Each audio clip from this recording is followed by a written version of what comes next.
You bought a Mac. Then you tried to learn PLC programming, and within an hour you hit a wall. Factory I/O is Windows only. So is most of the simulation software the courses recommend. So is RSLogix.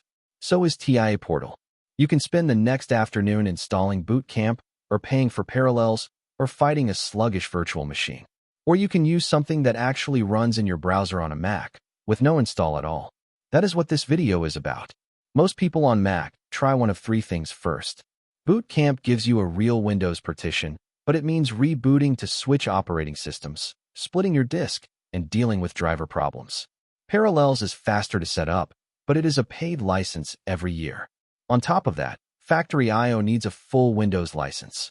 A free virtual machine, like VirtualBox or UTM, costs you nothing in dollars, but everything in performance. Factory I/O is a 3D simulation. It wants a real GPU.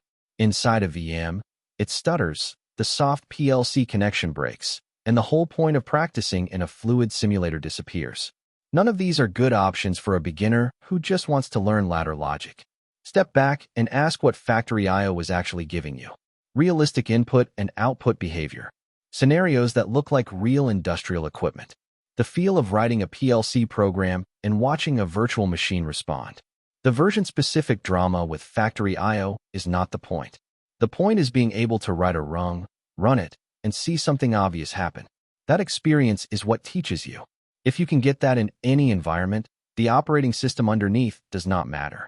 There is a free browser-based PLC simulator at plcsimulationsoftware.com. It runs on Safari, Chrome, and Firefox. It runs on Mac, Linux, Windows, and Chromebooks.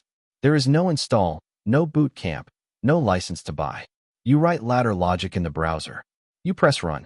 The inputs and outputs behave the way they would on a real PLC. The free tier covers the fundamentals, latching, conveyors, traffic lights, fault diagnosis, and around a dozen other scenarios. It is enough to take a beginner from zero ladder logic experience to the point where they can read most basic panels. Here is the same start-stop motor scenario, side by side. On the left, Factory I/O running through Parallels. The rung is written in Studio 5000. The PLC is connected over a virtual network. The conveyor model animates in 3D.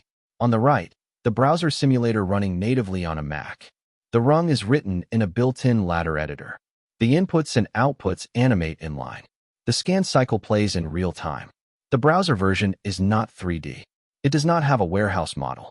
But for the actual learning loop, write a rung, run it, see what happens, fix it, they cover the same ground. Be clear about what is missing in the browser version. Pretending otherwise just wastes your time. There is no full 3D factory environment yet. There is no Allen Bradley or Siemens vendor-specific addressing inside the editor. It is a vendor-neutral IEC 61131-3 ladder. Maybe your future employer uses Studio 5000 specifically. If so, you will eventually need access to it on a real Windows machine. But for the first 2,000 rungs of your career, while you are learning the actual logic, the browser simulator is enough. And it works on a Mac without any workarounds. Mac users starting PLC programming from scratch, this is the easiest path. You can open the simulator right now, in a new tab, and write your first rung before this video ends. If you already own a Windows machine and Factory I/O is working for you, there is no reason to switch. This is for the people the official course materials are leaving behind. Try it at plcsimulationsoftware.com. The free tier is enough to learn the foundations. Next video covers how to actually become a PLC technician in 2026. The certifications that get you hired, what employers look for, and the free preparation path. See you there.